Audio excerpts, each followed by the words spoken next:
यह बहस अब सिर्फ सिक्के और स्टैम्प तक सीमित नहीं है, बल्कि स्कूल कॉलेज के इतिहास, एकेडमिक बहस और मीडिया तक फैलेगी। तो अब बड़ा सवाल यह है कि क्या यह आयोजन वास्तव में केवल एक सांस्कृतिक मान्यता है या फिर राजनीतिक ब्रांडिंग का नया रूप? क्या सरकार ने सही किया है या विपक्ष की चिंता जायज है? संघ बना है राष्ट्र के प्रति अटूट आस्था से।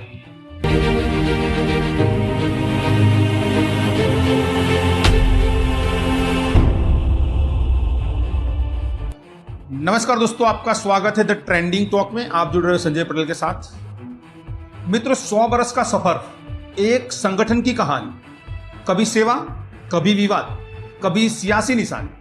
आज सिक्के पर उकेरा गया उनका नाम, पर सवाल वही पुराना है, इतिहास या राजनीतिक पैगाम या फिर वोट बैंक की चालाकी या नया सिक्का चलन में आया है।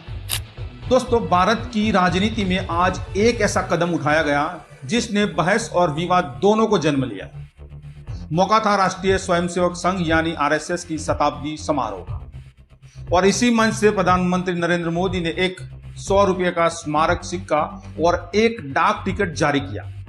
अब पहली नजर में यह सिर्फ एक सांस्कृतिक आयोजन लगता है, लेकिन हकीकत में यह कदम राजनीति, इतिहास और राष्ट्रवाद की गहरी परतों को छूता है, क्योंकि यह केवल एक सिक्का नहीं है, यह एक राष्ट्रीय पहचान और विचारधारा की मान्यता का प्रतीक बन चुका है।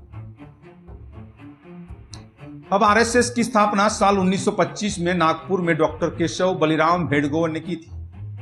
उस समय उद्देश्य था हिंदू समाज को संगठित करना और अनुशासन में लाना।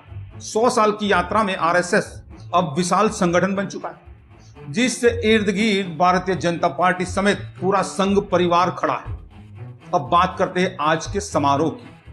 तो प्रधानमंत्री मोदी ने अपने भाषण में आरएसएस की भूमिका को सराहा और कहा कि कई आरएसएस नेताओं ने स्वतंत्रता आंदोलन में हिस्सा लिया और जेल भी गए। यही बयान विवाद की जड़ बन चुका है, क्योंकि विपक्ष का कहना है कि आरएसएस ने स्वतंत्रता आंदोलन में प्रत्यक्ष भूमिका नहीं निभाई, बल्कि उससे दूरी बनाए रखी थी जानबूझकर। और वही वजह है कि कांग्रेस और वामपंथी पार्टियों ने इस पूरे आयोजन को इतिहास के साथ छेड़छाड़ वाला बताया। अब कांग्रेस का आरोप है कि सरकार इतिहास को सफेद करने और आरएसएस की छवि को नया रूप देने के लिए तुली। यहां तक कि उन्होंने गांधी और सरदार पटेल के पुराने बयानों का हवाला भी दिया, जिनमें आरएसएस को एक सांप्रदायिक और एक तानाशाही प्रवृत्ति वाला संगठन कहा गया। विपक्ष ने एक और बड़ा सवाल उठाया, क्या किसी खास संगठन के लिए सरकार आधिकारिक मुद्रा और डाक टिकट जारी कर सकती? सोचने वाला मुद्दा है। क्या यह संविधान की उस भावना के खिलाफ नहीं है जिसमें राज्य को तटस्थ और सभी धर्मों तथा विचारधाराओं में समान दूरी बनाए रखने की बात कही गई? ऐसा विपक्ष ने कहा। दूसरी तरफ आरएसएस और भाजपा समर्थकों का कहना है कि यह कदम एक सांस्कृतिक मान्यता है। उनके मुताबिक आरएसएस ने शिक्षा, समाज सेवा और राष्ट्र निर्माण में योगदान दिया है और यही सिक्का उस योगदान की मान्यता है। अब सवाल यह है कि सच्चाई किस तरफ और इसमें सच्चाई क्या है? तो दोस्तों, यहां एक और दिलचस्प बात है कि सिक्का और डाक टिकट सिर्फ संग्रहणीय वस्तुएं हैं। ये रोजमर्रा की लेन देन वाली मुद्रा नहीं होती, लेकिन जब किसी संगठन के नाम पर उन्हें जारी किया जाता है तो यह इतिहास और राजनीति दोनों में दर्ज हो जाते हैं।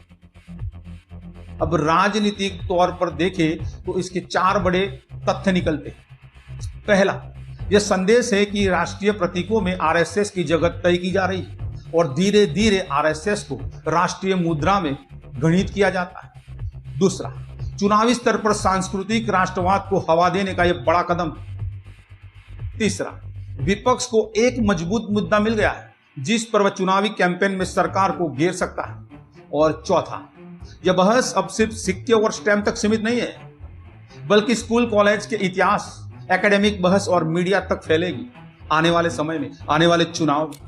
तो अब बड़ा सवाल यह है कि क्या यह आयोजन वास्तव में केवल एक सांस्कृतिक मान्यता है या फिर राजनीतिक ब्रांडिंग का नया रूप?